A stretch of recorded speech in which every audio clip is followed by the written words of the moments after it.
सभी के लिए बहुत आवश्यक है जानना। विशेष रूप से यहाँ जो माताएं आई हैं उनको तो ये बहुत जरूरी है।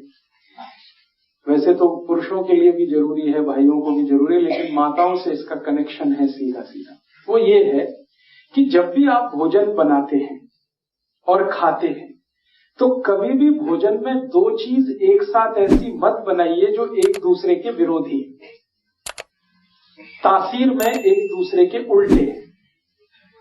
तासीर में एक दूसरे के उल्टे होने का माने कोई ठंडा है कोई गर्म, ऐसी चीजें एक साथ मत बनाइए। कोई एसिडिक बहुत ज्यादा है कोई एल्कलाइन बहुत ज्यादा है, ऐसी चीजें एक साथ मत बनाइए। तो मैं सीधे बात पे आता हूं, ज्यादा उसको घुमाने की बजाय, कि आप जिन चीजों की एक दूसरे के विरुद्ध तासीर है उनको साथ में ना बनाएं ना खाएं। जैसे दूध और दही दोनों एक दूसरे के विरोधी है। दही जो है ना एसिडिक है और दूध एल्कलाइन है, दूध क्षारीय है दही अम्लीय है, ये दोनों साथ में नहीं खा सकते। खाएंगे तो जहर है और आपके 20 रोगों का ये कारण बनेगा, दूध और दही साथ में खाएंगे। इसी तरह से हमारे रसोई घर में प्याज है, प्याज कभी भी खाएं तो दूध के साथ नहीं खा सकते, क्योंकि समस्या फिर वही है, प्याज बहुत एसिडिक है दूध बहुत क्षारीय है, दोनों साथ में खाएंगे तो जहर है। तो जब भी प्याज खाना है, कच्चा खाना हो या सब्जी में खाना हो, दूध की कोई चीज उसके साथ ना हो। खीर खानी है तो प्याज की कोई चीज साथ नहीं होनी चाहिए, और प्याज खानी है तो दूध की कोई सी चीज साथ में मत खाइए। प्याज के साथ जो दोस्ती है वो दही की है, दही के साथ भरपूर प्याज खाइए, दही में प्याज डाल के खाइए, प्याज में दही डाल के खाइए। हम कई बार सैलेड बनाते हैं ना, दही का उपयोग करते हैं, तो प्याज दही बेस्ट कॉम्बिनेशन है सैलेड का। तो दही प्याज का कॉम्बिनेशन बनाइए, प्याज दही का कॉम्बिनेशन बनाइए, दूध उसके साथ नहीं, तो दूध के साथ दही नहीं, प्याज के साथ दूध नहीं। इसी तरह से एक तीसरी चीज हमेशा याद रखिए लाइफ में, शहद के साथ घी कभी मत खाइए। घी और शहद दोनों एक दूसरे के जानी दुश्मन हैं अगर एक साथ खाएंगे तो।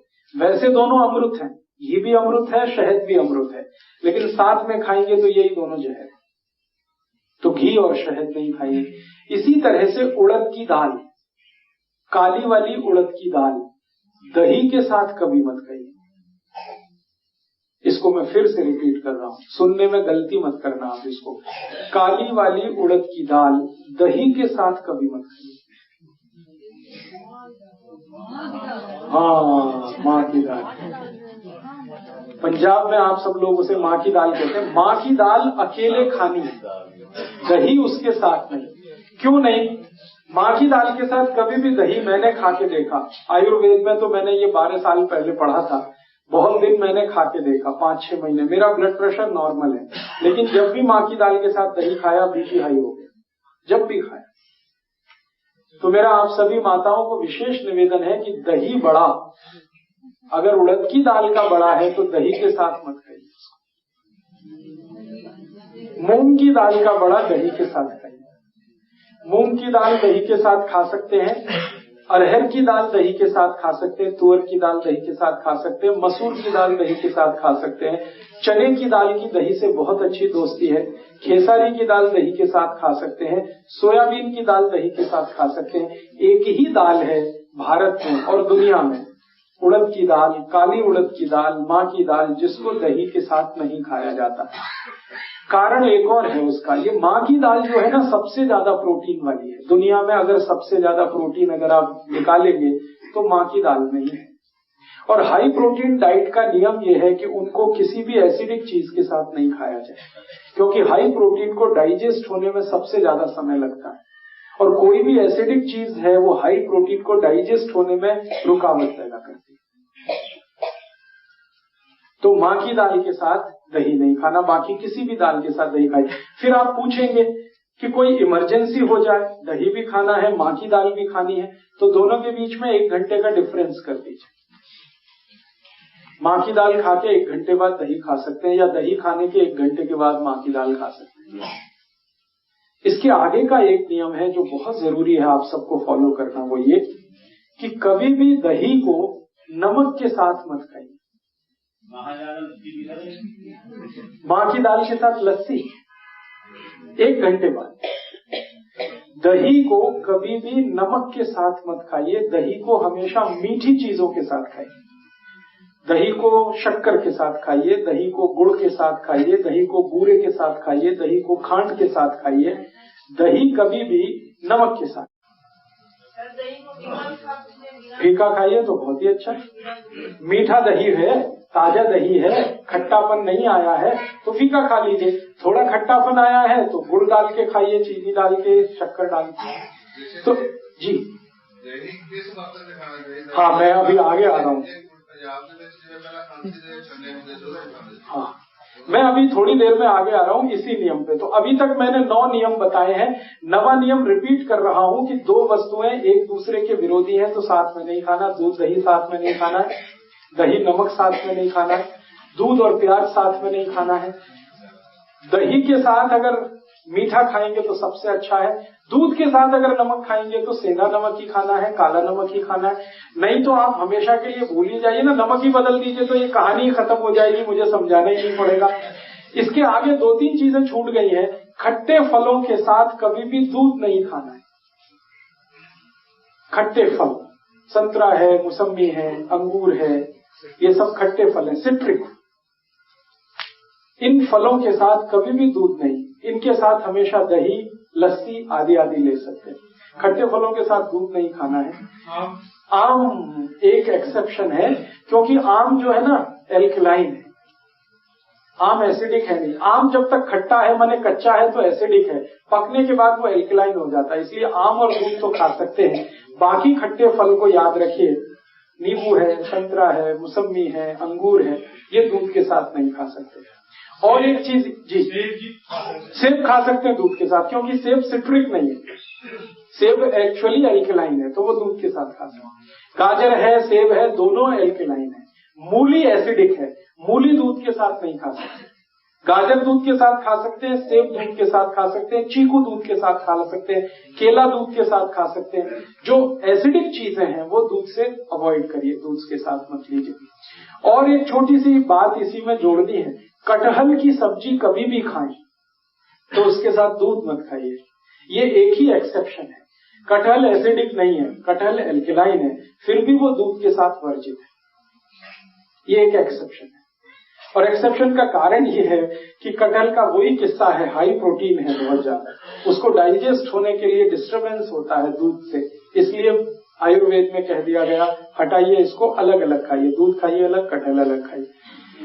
और 1-2 चीजें हैं इसी क्रम में कि किसके साथ क्या खाएं, किसके साथ क्या नहीं खाएं। घर में कभी भी आप कोई ऐसी चीज बनाएं जो तासीर में गर्म है, उसके साथ ठंडी चीज कोई ना हो। जैसे आजकल मैंने देखा है, हम गरम गरम खाना खा के आइसक्रीम जरूर खाते हैं, अपना सत्यानाश करते।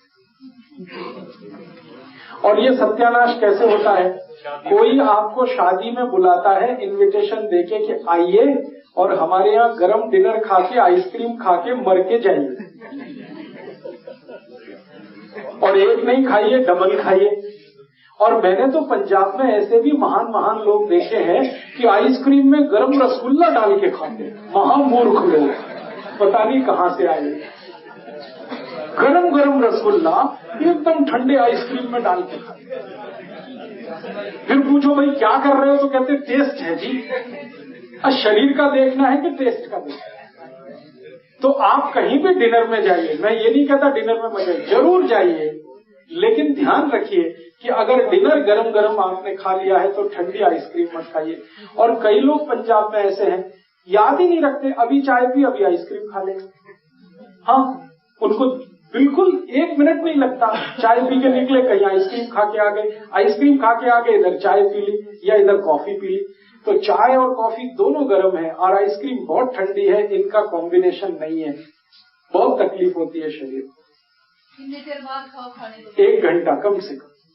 गर्म चीज खाने के 1 घंटे के बाद ठंडी चीज, या ठंडी चीज खाने के 1 घंटे के बाद गर्म चीज। और वैसे मैंने कल आपको सूत्र बताया था, ठंडा कुछ खाना ही नहीं है, क्योंकि आइसक्रीम तो 10 डिग्री से कम की है, वो शरीर को तकलीफ ही देने वाली है। तो आप बोलेंगे फिर आइसक्रीम को कैसे खाएं? गर्म करके खाइए, अगर आइसक्रीम खानी है तो उसको गर्म करिए फिर खाइए। मैं एक अमृतसर गया था एक बार, तो अमृतसर में एक बहुत अच्छी चीज, शायद यहाँ भी होगी, कुल्फी। ये जो कुल्फी है इसको थोड़ा गर्म करके खा लीजिए, आइसक्रीम से बेटर है, 1000 टाइम्स बेटर है। क्यों?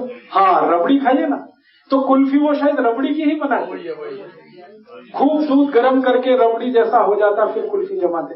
तो कुल्फी को थोड़ा गर्म करेंगे तो रबड़ी जैसा ही हो जाता, वो खाने लायक है। माइक्रोवेव से अच्छा है गैस का चूल्हा। तो आप जो है रबड़ी खाइए, आइसक्रीम छोड़ दीजिए, कुल्फी पे आ जाइए और कुल्फी को हल्का गर्म करके खाइए, वो आपके लिए बहुत मुफीद है। कारण एक ही है कि आइसक्रीम में जितने केमिकल्स हैं कुल्फी में एक भी नहीं। कुल्फी में दूध ही दूध है, वो भी अच्छे से गर्म किया हुआ है, बस उसको ज्यादा ठंडा कर दिया तो वो जम गया है। आप उसका ठंडापन निकाल के खा लीजिए और करके खा। हाँ, और नहीं तो एक आखिरी ऑप्शन बताता हूँ, खाना ही है आपको तो मेरा ये कहना है कि उसको सलीके से खाइए। जैसे आप कुल्फी खा रहे हैं ना, तो उसका तरीका ये है कि पहले उसको मुंह में रखिए थोड़ी देर, कुल्फी का टुकड़ा काट के मुंह में रखिए और उसको घुमाइए, तो जो लार है वो उसको अपने आप गर्म कर देगी। जब हल्की गर्म हो जाए फिर अंदर ले जाए। ये लास्ट ऑप्शन है। जब खानी ही है तो मेरी बात तो मानिए, उसको गर्म करके खाइए। खानी ही है तो थोड़ी देर मुंह में रखिए, उसको घुमाइए, थोड़ी लार से वो गर्म हो जाएगी, फिर आप। तो सबसे पहले तो चैनल सब्सक्राइब करें, फिर लाइक, कमेंट और शेयर करें